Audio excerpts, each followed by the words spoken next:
In this problem, we're looking at an area which is under a sinusoidal pulse, and what we want to find out is what's the area as well as the x and y components of the centroid of that area. Our first task in this, and just about any other problem of this type, is making a decision on what we're going to use for our differential area. So what is dA?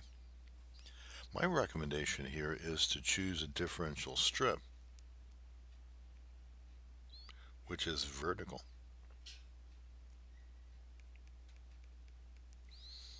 Has a width then of delta x, dx, and of course the height then is equal to um, b sine pi x over b.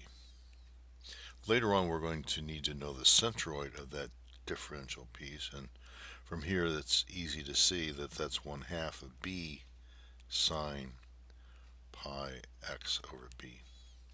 So a differential area dA is going to be equal to b sine pi x over b times dx. Therefore, the area then is the integral of dA for the differential area we have. That's going to be the integral of sine pi x over b integration over x between 0 and b dx, like that. Bring the b on the outside. The integral of sine is going to be a negative SIGN sine times b over pi times cosine of pi x over b, 0 to b. So that gives us 2b squared divided by pi. That's the area under that sinusoidal pulse. The next thing we want to do is find the centroid x component. So that's 1 over a, the integral of x dA.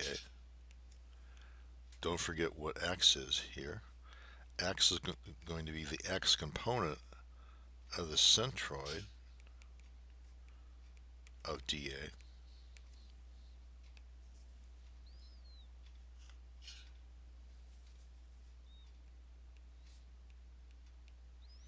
Which is just simply x.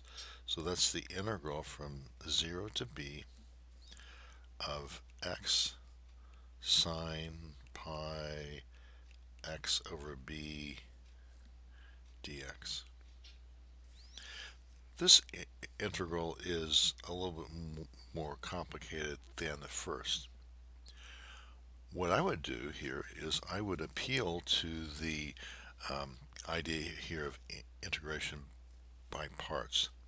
If I call this term here dv and this u as an aside, this aside again is on integration by parts.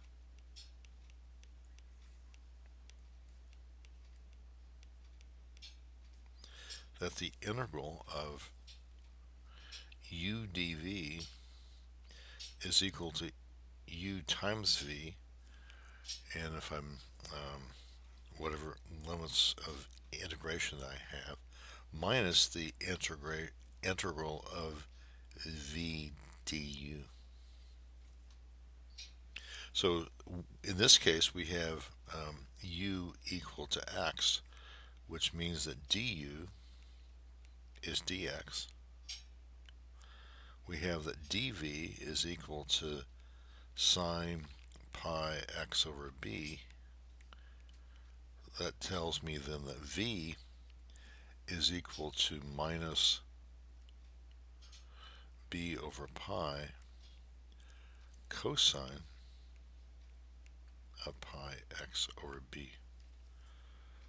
So with this idea in place, if I use integration by parts, what I have for xc then is going to be equal to B over A. UV, so that's equal to x times minus B over pi cosine pi x over B. Evaluate it from 0 to B. And then we take the minus of the integral of minus B over pi cosine of pi x over B dx from 0 to B.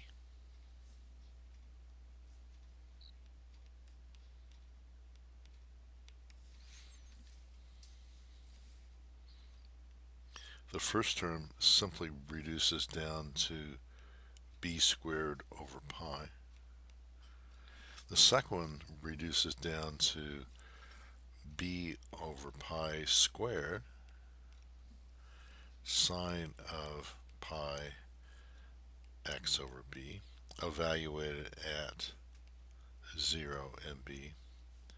Well, that sine is going to be a 0 whether I do it at B at at a 0. So in the end, what I've got here is B over 2.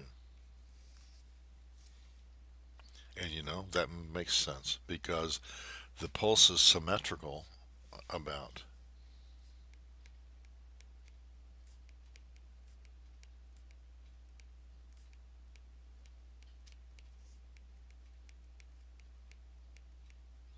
So it makes sense that the centroid needs to be there at B over 2. Now to find YC is 1 over A integral of y dA, and keeping in mind here that this is the y component of the centroid of dA. We found that above, so we'll use that here. And so what I have here is 1 over A B squared over 2 integral 0 to B of sine squared pi x over B dx.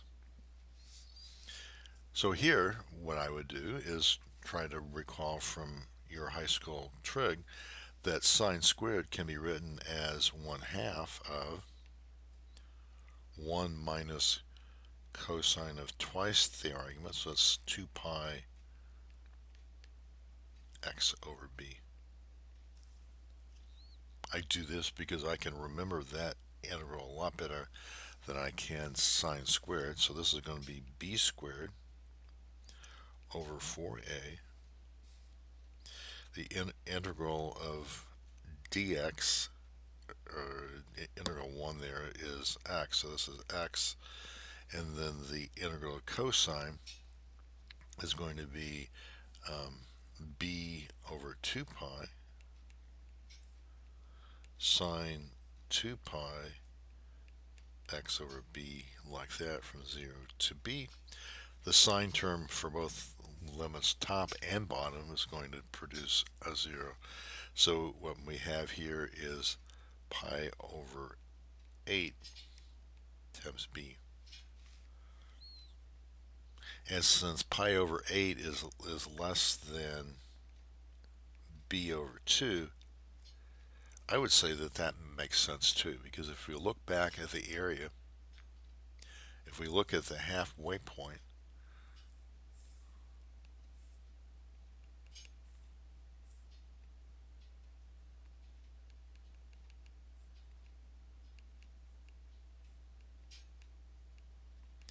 to me it makes sense that the centroid is going to be closer to the bottom than it is to the top, because it's broader. The sine pulse is broader on the bottom than it is on the top.